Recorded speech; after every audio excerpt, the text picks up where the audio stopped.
하고 정부채 200%는 거의 IMF급 위기라고 보시면 됩니다. 이게 사실은 그러니까 부채라는 것은 받을 사람이 있어야 되는데 경제 성장률이 마이너스인데 200% 이상 유지를 한다. 이런 것들은 흔히 말해서 이자를 굉장히 많이 줘야 되는 상황이 발생하거든요.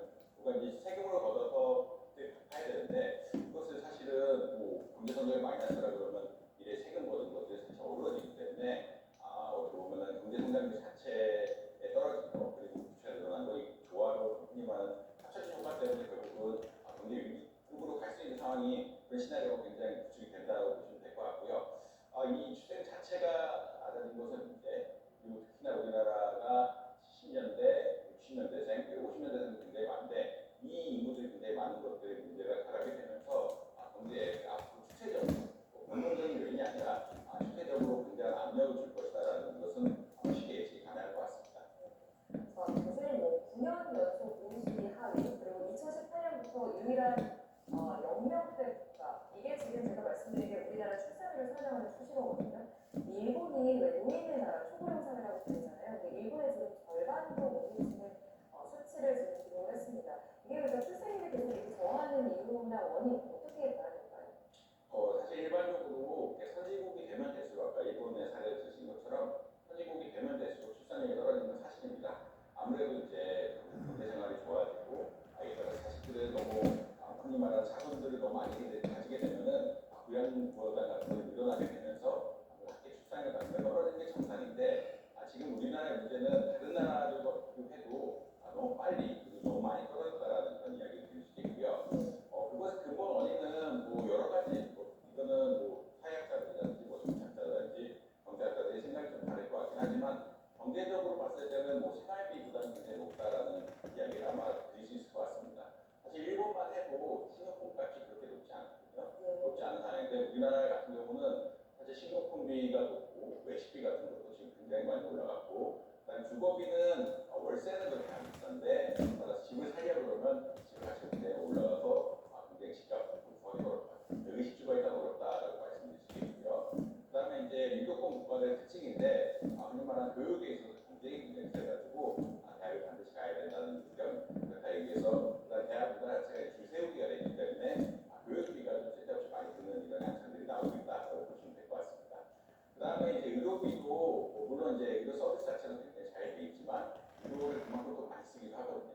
그래서 필수도를 지금 강조하는 것 자체가 의료가 좀 지자체 과다하게 소비되는 게 아니냐라는 상황에서 계속 이야기가 나오고 있는데 의료비 역시 굉장히 많이 지출되고 있는 현상이고 간병비 같은 것들은 지원해서 정부 지원이 부족하기 때문에 너무 그렇다는 이야기는 생애 전반을 봤을 때 교육비, 그다음에 외식비, 식료품비, 의료비 모든 것들이 사실 비싸고 이에 따라서 돈을 많이 쓰게 되는 노후 준비가 어렵게 되고 노후 준비가 어려우면은 사실 애들 낳기가 어렵거든요. 전반적으로 봤을 때 내 생애 주기적으로 봐야 되는데 너무 비용이 비싸다. 게다가 소득은 사실은 이 비용 증가만큼 올라가기 힘든 상황이기 때문에 이런 상황에서는 자식들을 많이 낳게 되면은 부양 부담이 빨리 늘어나게 되고 특히나 우리나라 같은 경우에는 교육비 부담이 엄청나기 때문에 이 교육비 부담을 감내할 수가 없는 이런 상황들이 됐다. 특히나 또 최근 세대들의 문제인데 최근 세대들은 아직까지 부모 부양에 대한 부담이 약간 있는 상태라서 결국은 이 부양을 양쪽으로 다 한다는 게 사실 굉장히 힘든 일이고 한 명씩 늘어나는 것이 엄청난 부담이기 때문에 결혼을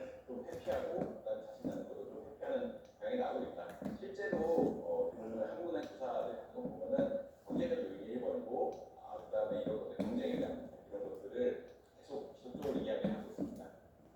자, 교수님 일단 저기 지난 18년 동안 쏟아부은 돈이 380조이 저출생 문제 해결을 위해서 쓴 돈이라고 하는데 이게 효과가 없지 않나요? 이게 정책에 어떤 점이 이런 효과에 좀 발휘를 못하는지 혹시 어떤 부분이 좀 그게 뭐 아까 말씀드린 설문조사의 결과를 좀 해야 되는데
2022년에는 국민연금 수급자가 국민연금 이 의무 발전가 많아진다는 통계가 나왔더라고요. 그러니까 국민연금 고갈이 될 것이다 이런 우려 요소는 끊임없이 지금 나오고 있는 상황이잖아요. 지금 어떤 상황입니까? 사실 이제 국민연금이란 것을 우리나라 부분 적립식이라고 이야기합니다.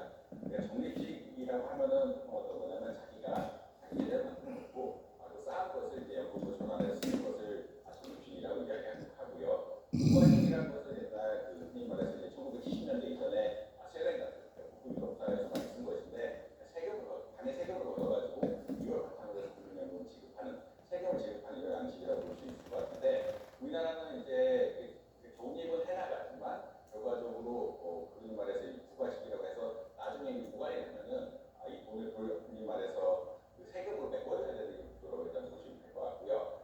부과된다라는 얘기는 이 적립하는 금액이 소진된다는 얘기입니다. 소진되는 이유는 아무래도 소득 대 제일이 높다. 그러니까 자기가 낸 것에 비해서 80년대, 90년대 설계할 때좀 임금을 연금을 많이 주는 구조를 설계했거든요.